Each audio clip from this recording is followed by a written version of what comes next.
The September wind carried the scent of freshly turned earth across my grandfather's farm as we stood in a semicircle around his casket.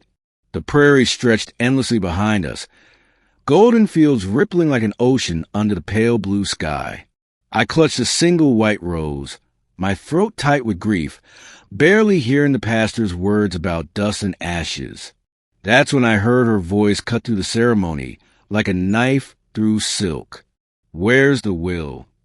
Every head turned. There, striding across the grass in a hot pink blazer and black pencil skirt, was Patricia Hendricks, the president of the Meadowbrook Estates HOA. Her blonde hair was shellacked into an aggressive bob, and her face was twisted into an expression that somehow managed to be both grief-stricken and predatory. "Patricia," my father hissed, his face going red. "This is a funeral." "And this is a matter of community importance," she announced, her voice rising to address the entire gathering. She jabbed a manicured finger toward the horizon, where my grandfather's 900 acres stretched toward the highway. Harold promised that land would be developed. Meadowbrook Estates was supposed to expand. We have buyers waiting. I felt something snap inside me. My grandfather had been dead for 3 days, and this woman was talking about real estate deals at his graveside. "Get out," I said quietly. Patricia's eyes swiveled to me. At 28, I was the youngest person there by a decade, and she looked at me like I was a child who'd spoken out of turn. "Excuse me? And who are you exactly?" "I'm Sarah Chun, Harold's granddaughter, and I'm telling you to leave. Now!" She laughed. Actually laughed at a funeral. "Sweetheart, the adults are talking about serious business. Your grandfather made promises to our community. We've been planning this expansion for 2 years. The HOA board has invested considerable time and resources. My grandfather made no such promises." I interrupted, my voice steady despite the rage building in my chest. "He told you no, multiple times." Patricia's smile turned sharp. "That's not what our documentation shows. We have meeting minutes, signed agreements." "You have nothing," said a voice from behind me. Mr. Morrison, my grandfather's attorney, stepped forward with a leather briefcase. He was a small man in his 70s, with wire-rimmed glasses and the patient demeanor of someone who'd seen this exact scenario play out before. "Actually," Patricia said, her smile widening, "we have a contract. Harold signed an intent to sell last spring. We've already started preliminary development plans. The HOA has secured financing. My own son is set to manage the construction company that—" "Mrs. Hendricks," Mr. Morrison said calmly, opening his briefcase, "the document you're referring to was never executed. Harold Chin suffered a minor stroke last March, which left him temporarily confused. When he recovered, he explicitly revoked any and all discussions regarding the sale of his property. I have his updated will right here, dated June 15th and notarized by 3 witnesses." The color drained from Patricia's face. That's not possible. He wouldn't."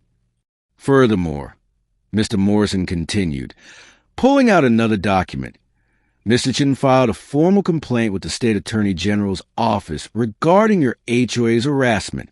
He documented 17 instances of trespassing on his property, including several occasions where you or your board members attempted to conduct surveys without his permission." I watched Patricia's expression cycle through disbelief, rage, and finally, fear. "Sarah," Mr. Morrison said, turning to me, "your grandfather has left the entirety of his 900 acres to you, along with his farmhouse equipment and all liquid assets. He was very specific in his wishes. The land is to remain agricultural in perpetuity, with conservation easement that prevents subdivision or development of any kind." The words hit me like a wave. 900 acres. My grandfather's entire legacy, handed to me. This is ridiculous. Patricia shrieked. "She's a child. She lives in Seattle. What does she know about farming? I know enough, I said, finding my voice. I spent every summer here growing up. Grandpa taught me to drive a tractor when I was 12. I helped him plant soybeans and harvest wheat.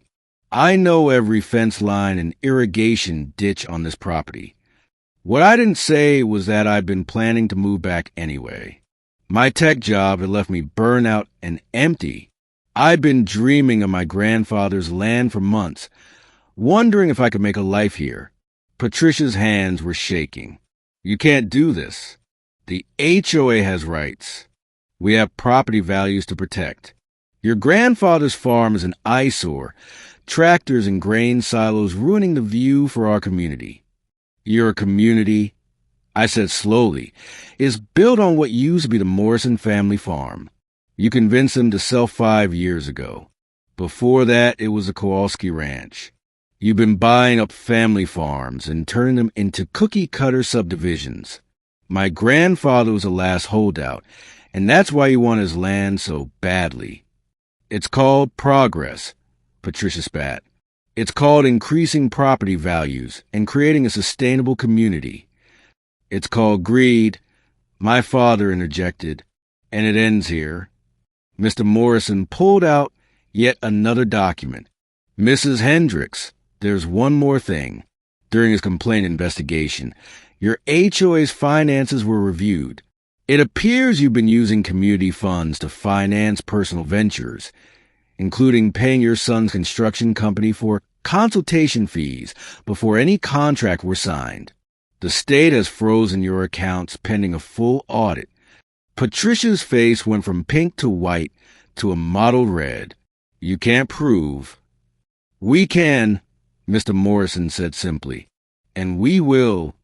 She looked around at all of us, at the mourners who come to say goodbye to a good man, at the casket still waiting to be lowered into the ground, at me standing there with my rose and my inheritance and my future stretched out before me. This isn't over, she hissed. Yes, I said firmly, it is. We watched her stalk away across the fields, her heels sinking into the soft earth with each angry step. When she reached her BMW parked along the access road, she turned back once, as if she might say something more. But there was nothing left to say. The pastor cleared his throat. Shall we continue? As we laid my grandfather to rest, I looked out the land he protected. The wind turbines in the distance, the rows of crops waiting for harvest, the old red barn that had stood for 3 generations. Patricia had seen dollar signs. My grandfather had seen home. 3 months later, I stood in the same spot, but everything had changed. The farm was mine now. I'd quit my job, moved my life across the country, and learned to operate equipment I'd only played on as a child. It was hard work, harder than anything I'd done in my climate-controlled office, but every morning I woke up to that prairie sunrise. I knew I was exactly where I belonged. Patricia's HOA was dissolved after the audit revealed years of financial misconduct. Several board members faced charges. The Meadowbrook Estates development was frozen, their expansion plans abandoned. Some of those families actually apologized to me, embarrassed by what had been done in their name. As for Patricia herself, she left town. I heard she moved to Arizona, far from the land she'd tried so hard to conquer.